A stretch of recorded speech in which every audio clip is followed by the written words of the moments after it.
So today we're going to finish up section 8.5, like I said a few minutes ago. So last time we started learning about partial fraction decomposition. Basically, it's the opposite of combining two fractions by finding a common denominator. So we looked at it this way. You have two separate fractions. You find a common denominator to get a single fraction. Except now instead of just simple numbers, we now have polynomials. We're looking at rational functions. And partial fraction decomposition is the process of reversing that, reversing finding a common denominator. So if we start with a single fraction, like our result up here, how can we go backwards to get two separate smaller fractions, essentially? And so that's what we talked about last time. This was the first method, by collecting terms and matching up coefficients. And then we did another example.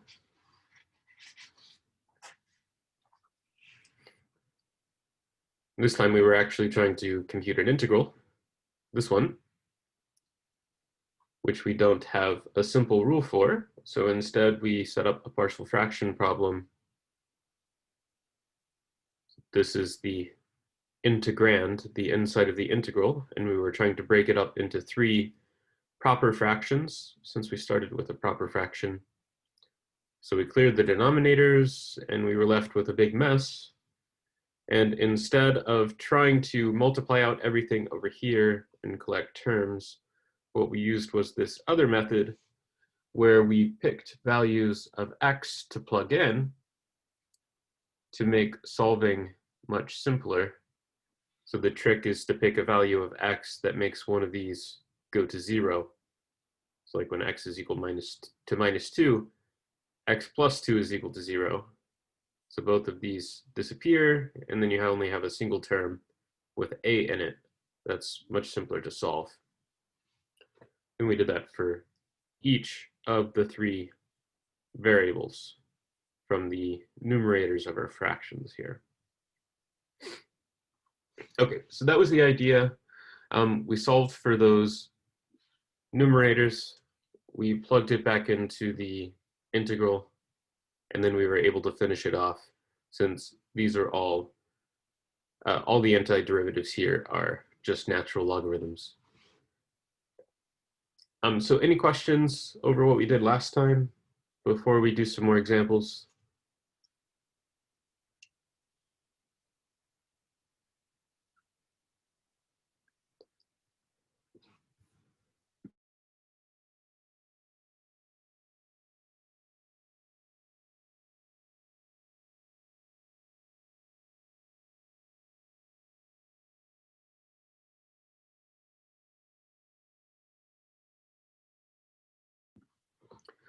Okay, so the next thing that we need to talk about is what happens when you have repeating linear factors. So in the last example, and then the first example where we initially talked about partial fractions, we had unique factors that didn't repeat. So what can we do when we do have a repeated factor? So I'm going to come down here below the integral and start our partial fractions decomposition. So the idea here is that you have to think about how two separate fractions could come together, finding a common denominator, to get a repeating linear factor. So let me start by writing that what we're starting with, the 6x plus 7 over x plus 2 squared. And if this is our ending denominator, our common denominator, then the only place that this really could have come from is if we started with something with a single x plus 2 added together with something with an x plus 2 squared. So you can see when we combined these two denominators together, we'd have to multiply this first fraction by x plus 2 over x plus 2 in order to combine it together to get this common denominator. Okay. And we want to stick with putting constants on top of these. Since we have linear factors, we'll put constants on top. And these should be different, of course. We'll see on the next example where we might have something other than a single constant. But for now, with linear factors, that's all we need. So let's try to solve for a and b. And the process is the same. There isn't really much different here. We still have to clear the denominator by multiplying through by the denominator on the left-hand side, so x plus 2 squared.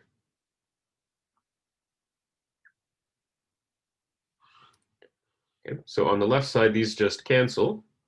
And the right side, we have to be more careful because there's this distributing to do. And when we distribute to the first term, the denominator x plus 2 will cancel off one of these factors, but there's still going to be one remaining.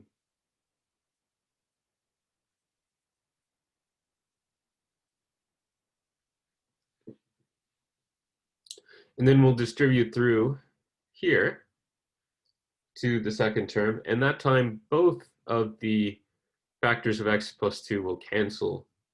So we're actually only left with the constant b by itself. So this one is a bit simpler to solve than the last example, where we had to use that substitution method.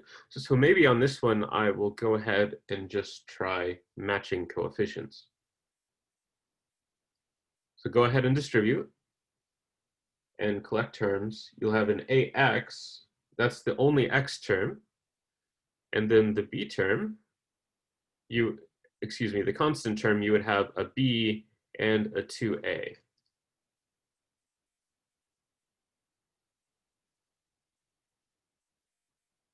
And maybe you put parentheses around that just to show that they're collected together as the constant term. And then we'll match coefficients.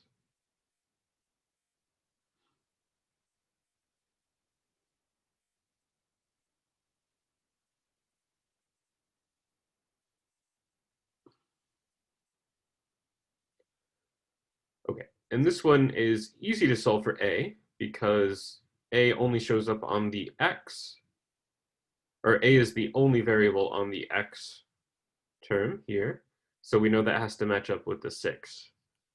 So that one's for free. And then we do have to do a little bit of algebra to solve for b. We have an equation. The constant is equal to 7.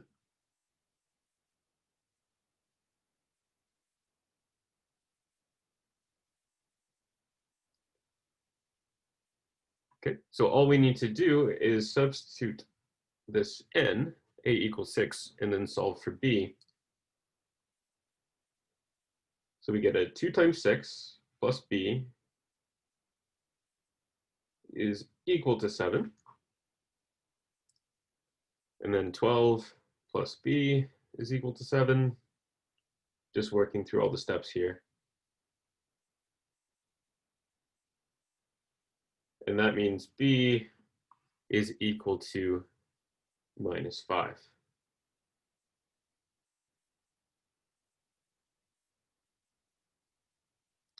Are there any questions over what we just did?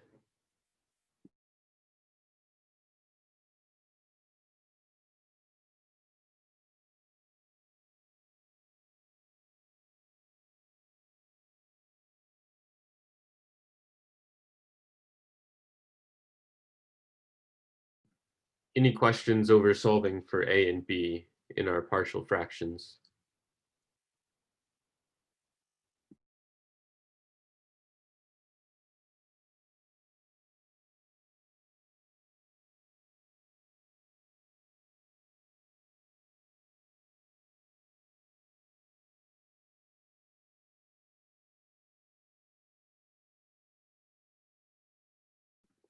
Okay, so if there aren't any questions, what we need to do next is take our result for the partial fraction decomposition and plug it back into the integral that we started with up here. Okay, so what I need to do is set this up as a new integral that's been broken up into the two partial fractions.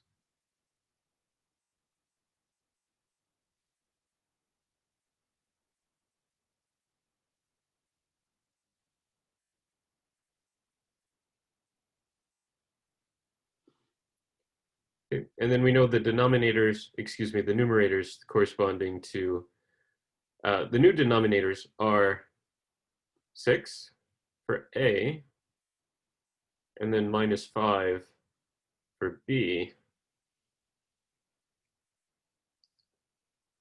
So let's put a 6 up here, and then -5 there. Okay, so what's the answer? What is my antiderivative?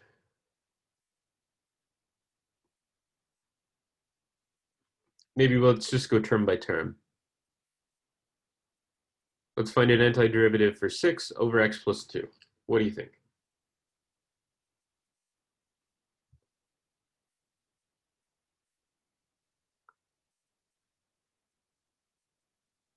Is it 6 natural log the absolute value of x plus 2? Right. That's good. Yeah. So this one works a lot like the linear terms that we integrated last time. What about this one with the x plus 2 squared? What happens to this one?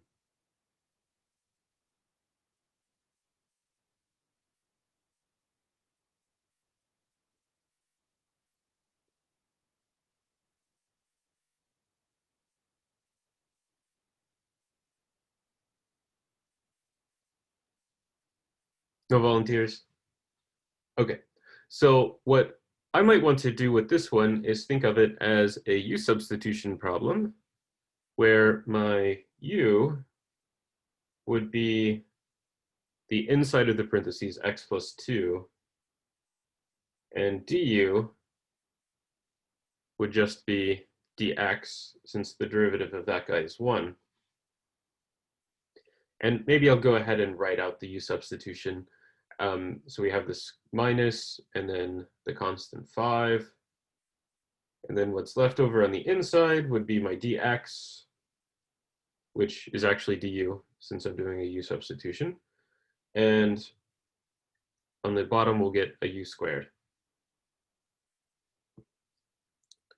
This looks a little bit easier than that one. Since this is just a power, we can use the power rule. So does someone want to volunteer with the answer now? Now that it's simplified a little bit.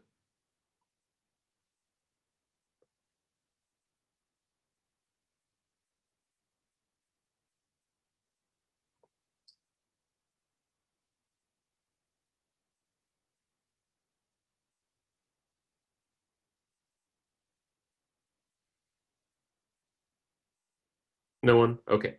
So we need to increase the power by 1. Remember, this is a negative power. So we end up with a 1 over u.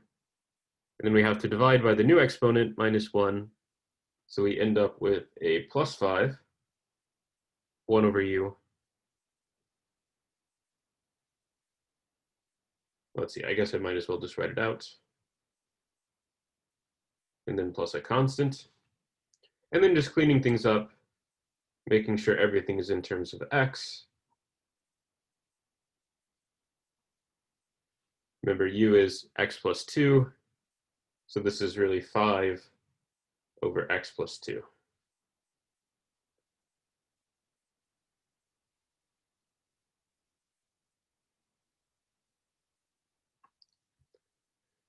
Okay, any questions over the integral problem itself, finding the solution?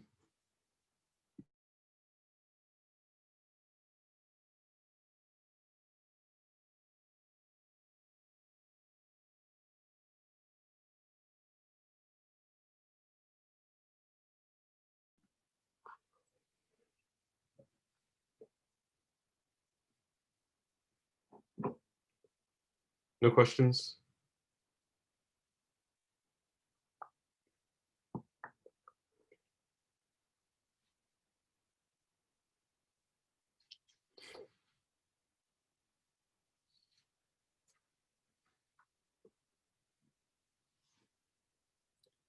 Okay, so since it seems like you don't have any questions, let's go to this problem here. So what you should notice about this problem, what makes this one a bit different from the last examples, is that we now have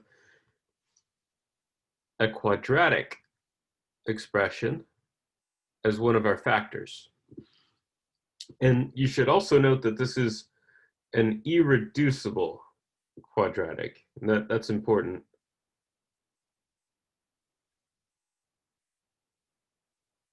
So what I mean is we can't factor it. If we could factor it, then we should go ahead and do so. But this one, x squared plus 1, it doesn't have any real factors. Its zeros are plus and minus I, actually.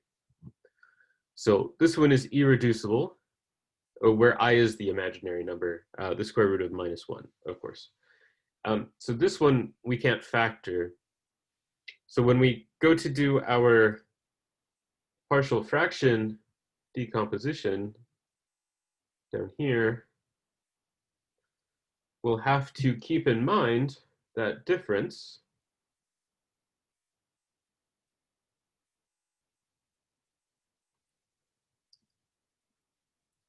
Okay, so still copy down where you're starting, the original expression.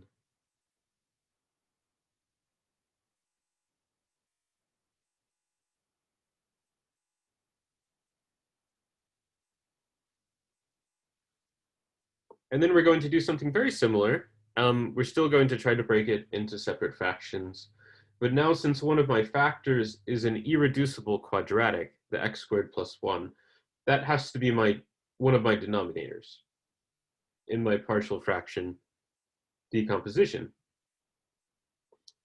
Okay, and then the x minus 1 squared, we're going to treat like we did the last problem, where we have an x minus 1, and then another term with the denominator x minus 1 squared. So if we worked backwards from the right to the left, when we find a common denominator between these three partial fractions, we can see that they would combine to give this denominator. So that's the trick here. But there's a little bit of a subtlety that we have to worry about with our quadratic factor, because you can see we have a proper fraction over here. The power of x in the numerator is smaller than the power of x in the denominator. We need to keep in mind that when we have a quadratic, our proper fraction can actually have an x term in it. So instead of just having a constant on top of this fraction, I need a linear term, so something like ax plus b. So this is new.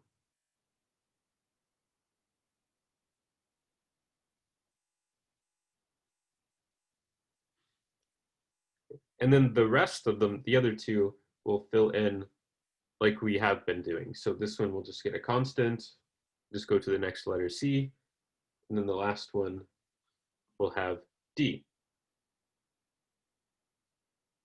Okay, any questions so far?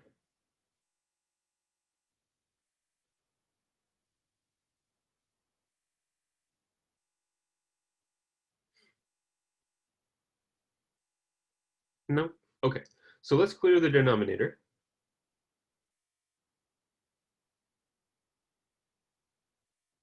Multiply through on both sides by x squared plus 1 times x minus 1 squared.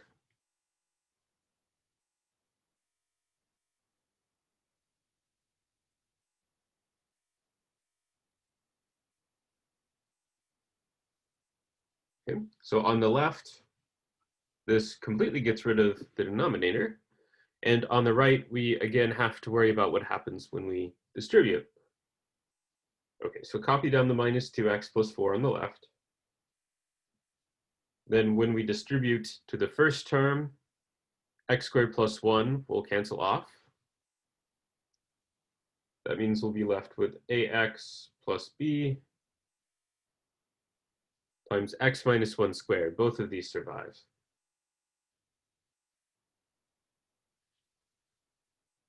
Then we'll need to distribute here to the middle term. So one of these copies of x minus 1 will disappear, but we'll keep one, and the quadratic term.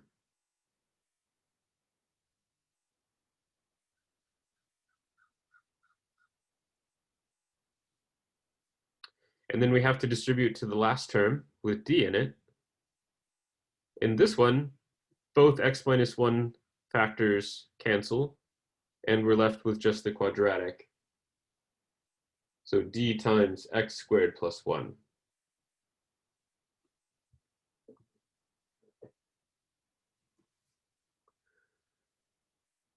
Okay, so now we're left with, well, a bit of a mess. And in this problem, we don't have a convenient way to plug in a value of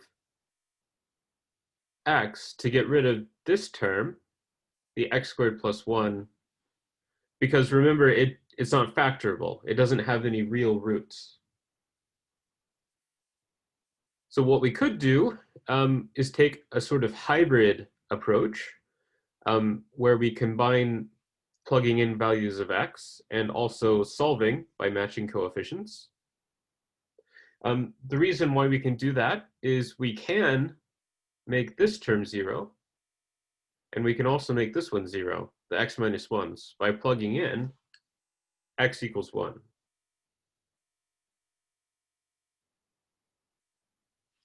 So this will disappear, and then the only thing that survives on the right-hand side would be this expression with d. Okay. So on the left side, minus 2 times 1 plus 4 is positive 2. On the right-hand side, 1 plus 1, we get a 2 times d. Okay, so d is pretty much for free. This one's easy to solve. Any questions over how we found d?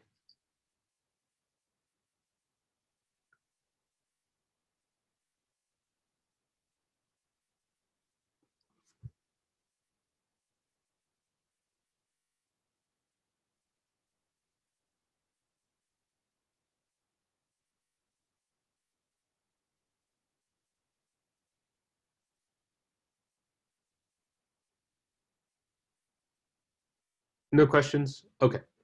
So let's see. Any ideas on what to do next? Before I just start multiplying things out, does anyone have any clever ideas, let's say? This is a question. How did you find 2 equals 2d? So I plugged in the value x equals 1. On the left-hand side, you would get minus 2 times 1 plus 4. So that gives you a 2. And on the right-hand side, when we plug in 1 in this set of parentheses here, the x minus 1 will get a 0. So this all disappears. When we plug in 1 here, we'll get another 0. So this second mess will disappear. And that means the only thing that's left over is this one here, d times x squared plus 1. Okay, thank you. Yeah, you're welcome.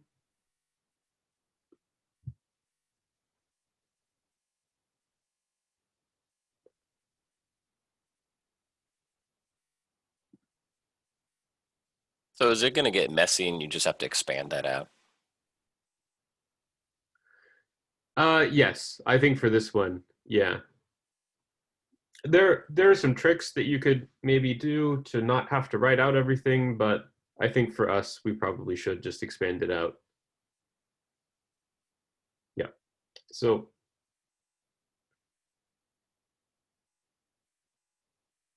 let's just go ahead and do that. Yeah, I guess we might as well just write out everything. So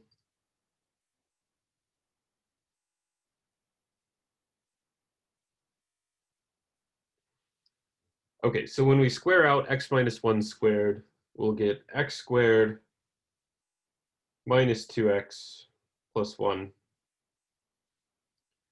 And here we'll have the c times x cubed. And then we'll get a minus x squared plus x minus 1.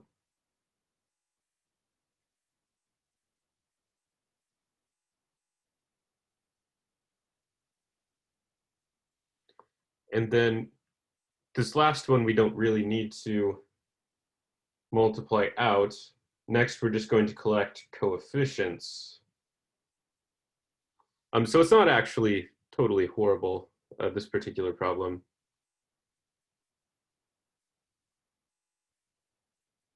It could be much worse than this.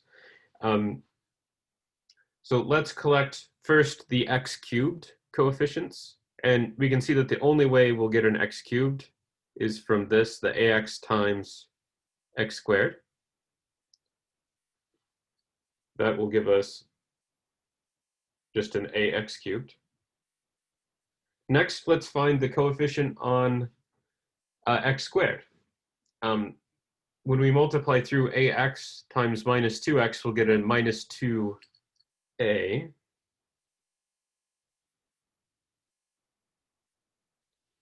And then we'll get a b.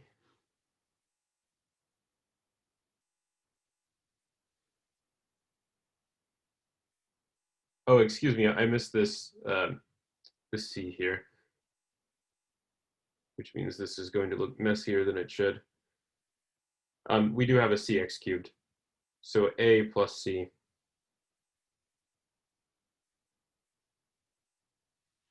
Would be our x cubed coefficient. Let's continue collecting the x squared terms. So we have the minus 2a, a plus b. From over here, we'll get a minus c.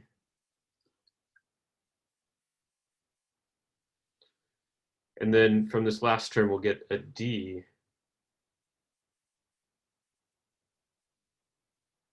That's all our x squared term. Next, we'll find our x coefficient.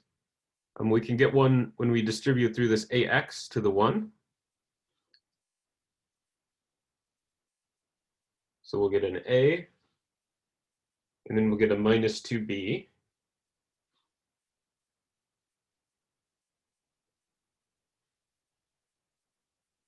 Here we'll get a plus c.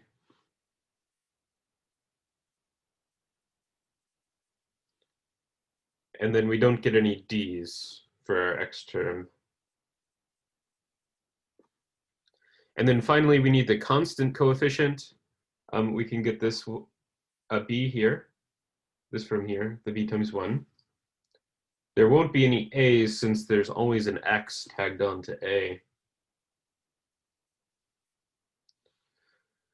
Okay, so b, and then from the middle term, we can get a minus c.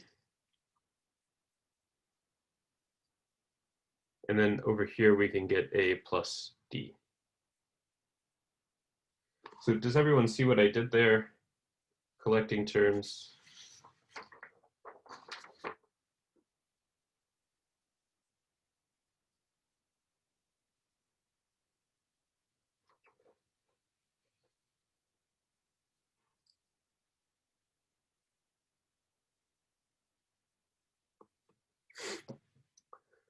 Okay, so what we should remember before we go any further is that d is equal to 1.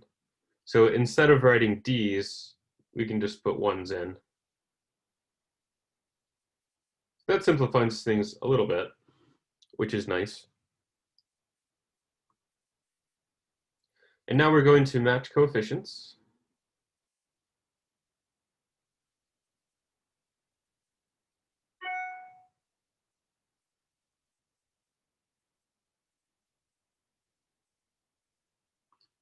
Okay. So start with x cubed. You'll notice that there is not an x cubed term over here on the left. That means this should be equal to 0.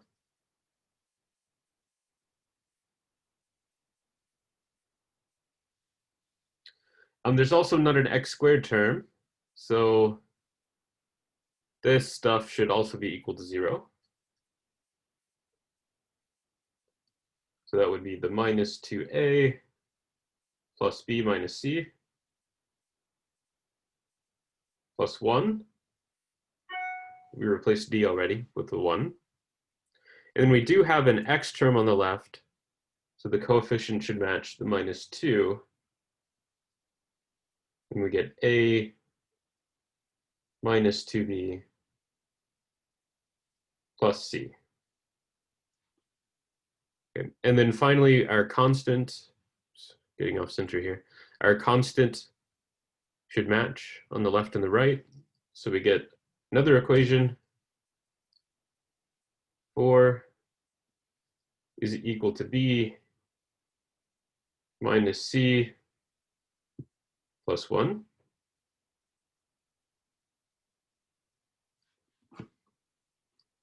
Oh, and then you can't see that third equation.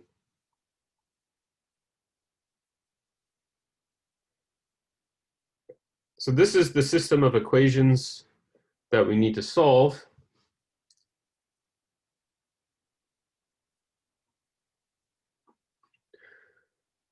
Okay.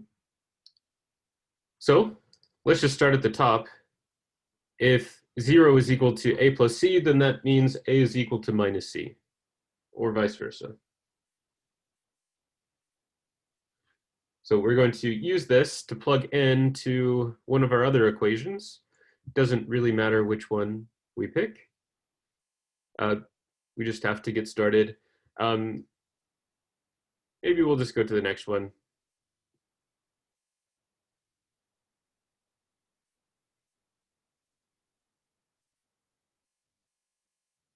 Okay, so this was equation 1,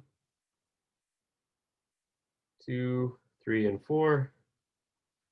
So let's plug 1 into the second,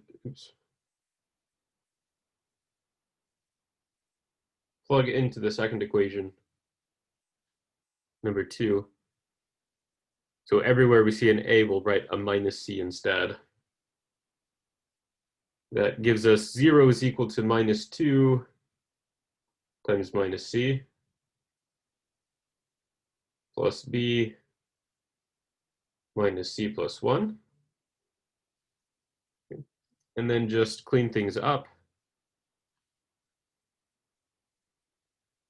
This is really a plus 2c. And we can combine that with the minus c to get c plus b plus 1. And then finally, we should solve for one of these variables. Doesn't really matter which. I think I'll pick b. So we'll say b is equal to minus c minus 1.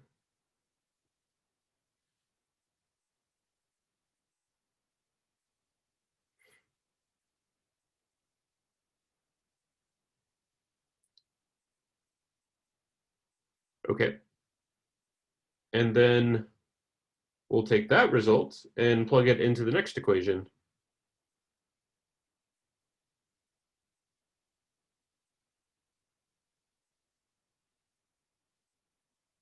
Number 3.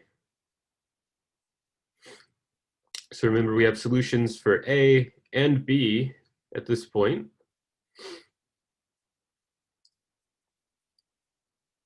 So we get minus 2 is equal to a, which becomes minus c, minus 2b, and b is now minus c minus 1,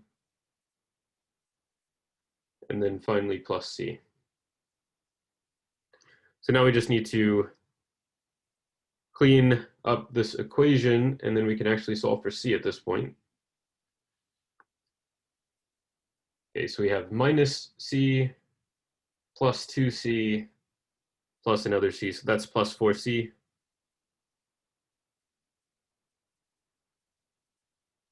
Excuse me, that's not quite right. Minus c plus 2, that's 1c, and then plus another c is 2c's. So 2c plus 2. So then you'd move this 2 to the other side and divide through by 2 to see that c is equal to minus 2. Okay, so just some algebra. Now we'll plug it back in, working backwards here. So minus minus 2 is positive 2, minus 1.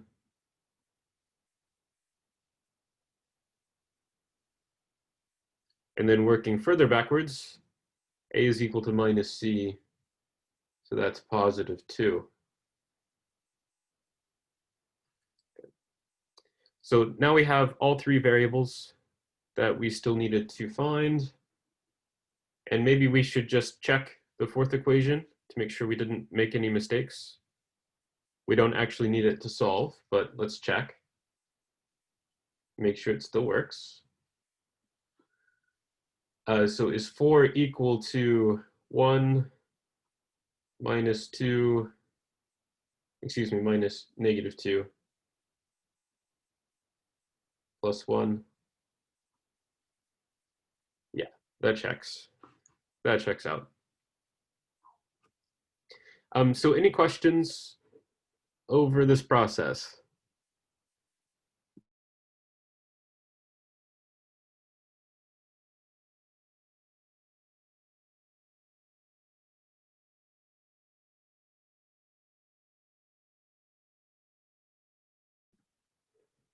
Okay, so this particular example illustrates that sometimes trying to do partial fractions can lead to, if not a hard problem, then at least a problem that can take a little bit of time to just work through the algebra. And you have to be careful that you don't make any mistakes along the way. But we do have our answer now. We know A, B, and C, and D. So we can go back to the original problem and try to finish.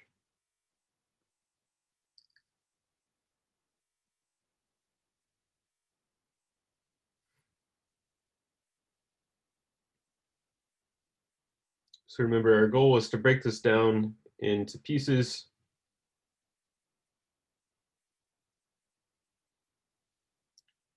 Like this. And that messy algebra work was what we had to do in order to actually get these. So on top of x squared plus 1, let's see, we'll have our ax plus b. So in this case, it'll be a was 2 and b was 1. So this will be 2x plus 1.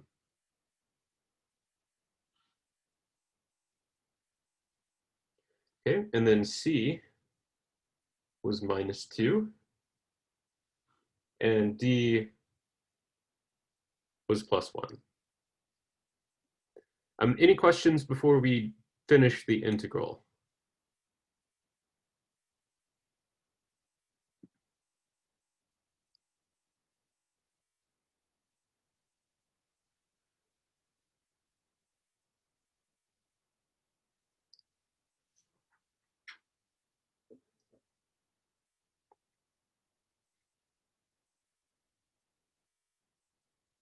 Okay, so if there aren't any questions, hopefully we have enough room to do this, but we'll just get started. We've seen an integral a little bit like this one in the past, and if you think back to what we did, is we broke it up into two separate problems. So we looked at 2x over x squared plus 1. And then 1 over x squared plus 1. So this one will become an arctangent, and this one will be a simple u substitution.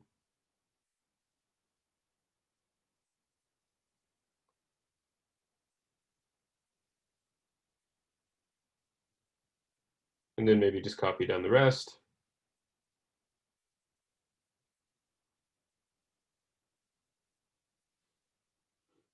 Okay, so like I was saying here, it would be a simple u substitution where u is equal to the denominator x squared plus 1, and then du would be equal to the derivative 2x with a dx tagged on. This is just arctangent. This one will be a natural logarithm, and this last one we might want to think about as a u substitution as well, where u is equal to x minus 1 and du is equal to dx. So let me write down the result. This one actually is a natural logarithm with our u substitution. So it's actually just the natural logarithm of x squared plus 1, since we're looking at a du over u situation. And this one is arctangent of x. Here we have minus 2 times the natural logarithm of x minus 1. And then finally, the last term is a power rule problem, since we have a 1 over u to the minus 2 power. So we'll end up with a minus sign from the negative power, and then 1 over x minus 1. Increase the power by 1.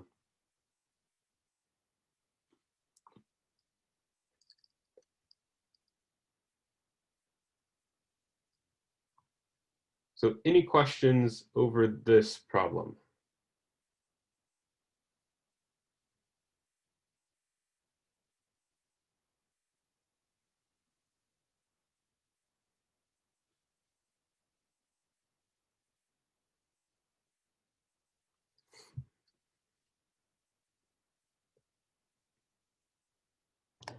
I have one question. Yeah, go for it. I was wondering why, whenever we get done doing the partial fraction stuff and we go to solve it, you put 2x plus 1 over the first denominator. Okay, good question. So back in the partial fractions, when we set up the fraction for the x squared plus 1 denominator, we actually had an ax plus b in the numerator. And Okay. yeah, the reason for this is that a proper fraction with an x squared in the denominator, it actually can have an x term in the numerator. So that's why we have to add that in. Okay, I forgot about that part. Thank Yeah. you. Okay. So just like some of the trigonometric problems, the trig substitution, and the trig integral problems, these partial fraction problems can take a little bit of time to work through. So you just have to stick with it until you get through all of that algebra.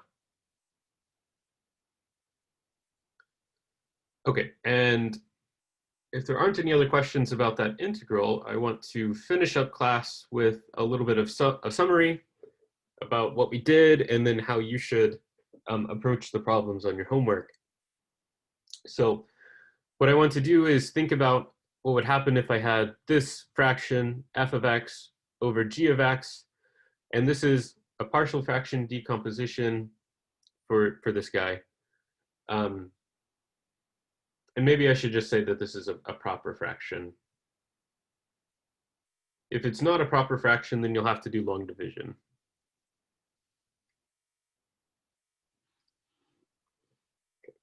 So if you start with a proper fraction, but its denominator is a little bit too complicated.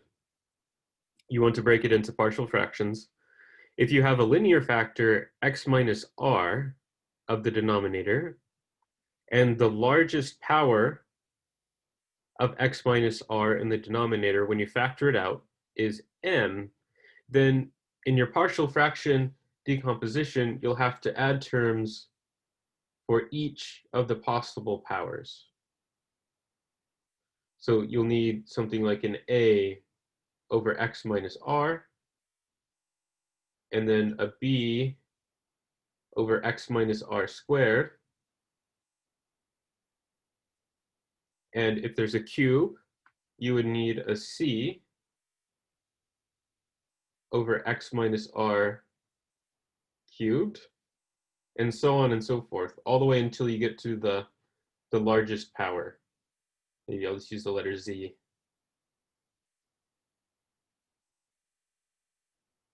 Over x minus r to the m power.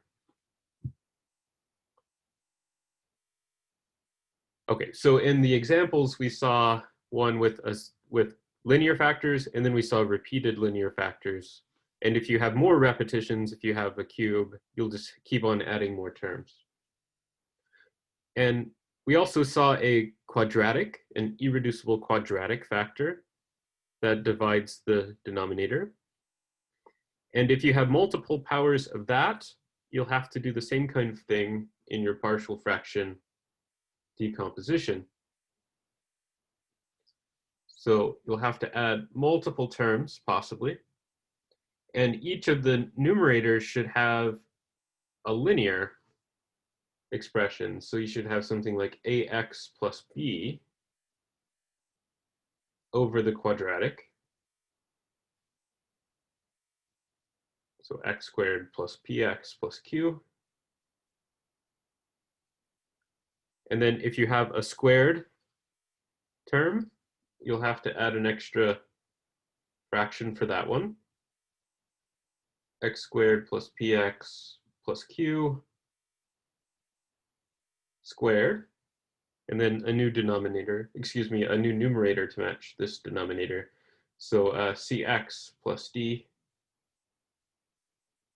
And then you would have as many of those as you have factors of the quadratic.